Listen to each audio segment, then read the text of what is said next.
साल होली की छुट्टियों में अपने गांव दुर्गापुर वापस आता है, जहां उसे देख पूरा गांव खुशी से झूम उठता है। जब गया था तब इतना सा था और अब देखो कितना बड़ा हो गया है। हाँ सरपंच जी, जब मैं गया था तब आप भी बहुत जवान थे और अब देखो कितने बूढ़े हो गए हैं आप। चलो चलो, बढ़िया है।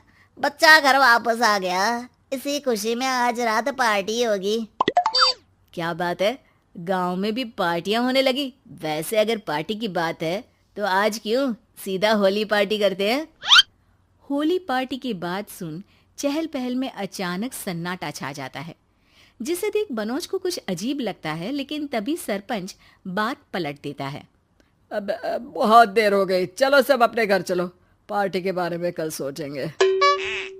मनोज भी मम्मी पापा के साथ घर आ जाता है, पर होली पार्टी और उस पर पूरे गांव की खामोशी वाली बात अभी तक उसके जहन से निकलती नहीं। पापा, होली पार्टी की बात पर सब चुप क्यों हो गए थे? अरे होगी उनकी कोई अपनी बात। मुझे गांव की पंचायत ही थोड़ी पता है।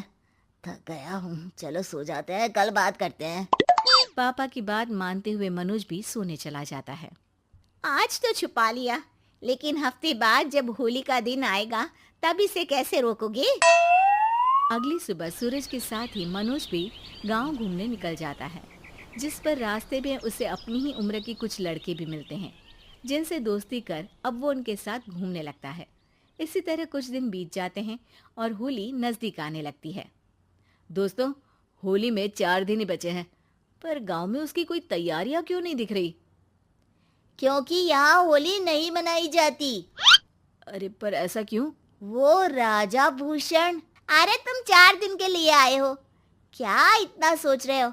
चलो कुछ खाने चलते हैं। इसी के साथ एक बार फिर होली की बात को टलते हुए देख मनोज को शक होने लगता है। वो घर पहुंचते ही इंटरनेट पर अपने गांव और राजा भूषण के बारे में जानकारी निकालने लगता है।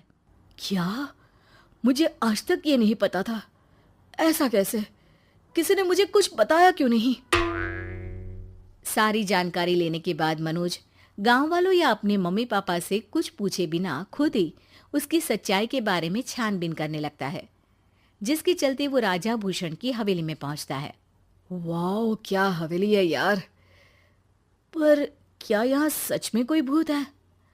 हेलो भूत जी, कोई है क्या? हम इस साल गांव में होली सेलिब्रेट कर रहे हैं, क्या आप उस पर थोड़ा इंटरव्यू देंगे? मनोज के ऐसा बोलते ही गांव में तूफान उठ जाता है और हवेली में रखी सारी चीजें हिलने लगती है। एक अदृश्य शक्ति मनोज को धक्का देकर हवेली से बाहर निकाल दरवाजा बंद कर लेती है। ये सब देख मनोज हैरान रह जाता है। क्या अभी मुझे हवा ने धक्का देकर बाहर निकाल दिया? मेरे होते हुए इस गांव में कभी होली नहीं मन सकती, इसलिए दोबारा ऐसी कोशिश भी मत करना, अंजाम बुरा होगा। आवाज सुन मनोज हैरानी से इधर उधर देखने लगता है, पर उसे कोई दिखाई नहीं देता। वो गांव वापस आ जाता है, जहां तूफान की वजह से सब कुछ तहस महस हो चुका होता है। आखिर ये तूफान आया कैसे? ना ऐसा कोई मौसम था और ना ही हमने होली का त्योहार मनाने की बात की थी। सरपंच की बात पर कोई रिएक्शन दिए बिना मनोज चुपचाप अपने घर चला जाता है। इस तरह देखते ही देखते होली का दिन भी आ जाता है और मनोज रंग लेकर गांव में निकल जाता है, लेकिन गांव पूरी तरह खाली होता है। अरे त्योहार का दिन है, धूमधाम की जगह मातम क्यों मनाया हुआ है? मनोज की आवाज सुन सब अपने घर की खिड़कियां खोल के घर के अंदर से ही उसे वापस जाने के लिए कहने लगते हैं, पर वो किसी की नहीं सुनता।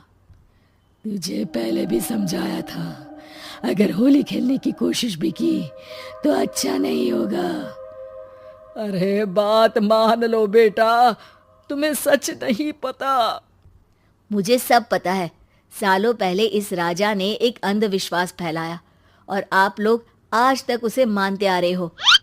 अरे बेटा, जब तुम पैदा भी नहीं हुए थे उससे भी बहुत पहले से इस गांव पर होली का श्राप है। अगर गांव में होली का त्योहार मनाया जाता है तो प्रलय आना पक्की बात होती है। राजा भूषण इस सब में नहीं मानते थे और त्योहार मनाने लगे, जिसके चलते होली वाले ही दिन पहले उनके बेटे की और फिर उनकी मृत्यु हो गई। तभी से गांव की रक्षा के लिए उनकी आत्मा उस हवेली में रह रही है। सबकी बातें सुन मनोज उलझन में पड़ जाता है।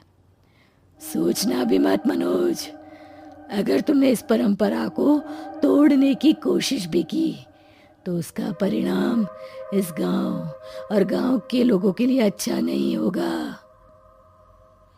मुझे भी यकीन नहीं हो रहा कि आप लोग एक बेतुकी बात को मानकर सालों से रंगों के त्योहार को मातम की तरह मनाते आ रहे हो। मनोज किसी की कोई बात ना मानते हुए पूरे गांव में रंग बिखेर देता है, जिसके तुरंत बाद वहां तूफान के साथ बिजलियां गरजने लगती है। अचानक मौसम में ऐसा बदलाव देख जहां मनोज कंफ्यूजन में आ जाता है, वहीं गांव वाले डर से सहम जाते हैं।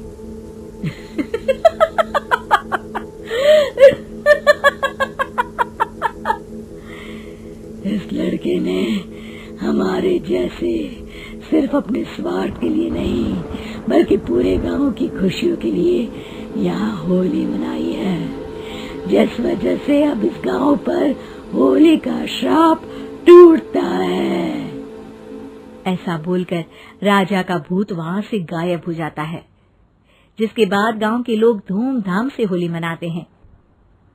खुशियों के रंग गांव में बिखरे ही होते हैं कि अगली सुबह अचानक मनोज कहीं गायब हो जाता है और एक बार फिर गांव में होली का नया राज शुरू हो जाता है।